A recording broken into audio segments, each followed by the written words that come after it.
Hello everyone, কেমন আছো তোমরা সবাই? রবিবারে গিয়েছিলাম পুষ্পা 2 দেখতে। শুভজিৎ, বোন, আমি আর শুভজিতের 2 বন্ধু, মোট 5 জনে গিয়েছিলাম। একদম টাইম মতো পৌঁছে গেছি হলে। আমাদের মুভি টাইম ছিল 8টায়, আর 8টাতেই আমরা পৌঁছেছি। আমাদের চুচুড়া শহরে প্রথম মাল্টিপ্লেক্স হওয়ার পর প্রথম সিনেমায় দেখতে গিয়েছিলাম সেখানে পুষ্পা, আর পুষ্পা 2 দেখতে গিয়েছিলাম চন্দননগরে। যে যার সিটে আমরা বসে পড়েছি, এবার শুধু সিনেমা শুরু হওয়ার অপেক্ষায়। একদম 3.5 ঘন্টার মুভি দেখার জন্য এখানে রেডি হয়ে গেছি। এবার চলো তোমরা এন্ট্রিটা দেখে নাও।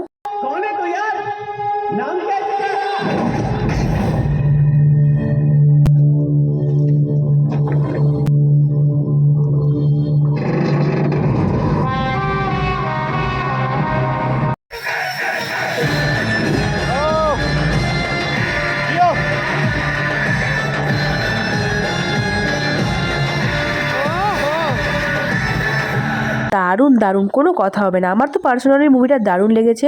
1.5 ঘন্টা হয়ে গেছে এখন ইন্টারভেল টাইম, আর এইদিকে আমরা নিয়ে নিয়েছি কফি আর পপকর্ন। এই পপকর্ন খেতে খেতে সিনেমা দেখার মজাই আলাদা। বাড়িতে কোনোদিন একভাবে 3 ঘন্টা বসে সিনেমা দেখা আমার পক্ষে সম্ভব না, কিন্তু এই সিনেমা হলে কিভাবে 3 ঘন্টা কেটে যায় বুঝতেই পারি না। আল্লু অর্জুনের এই লুকটা ছিল অসম্ভব সুন্দর।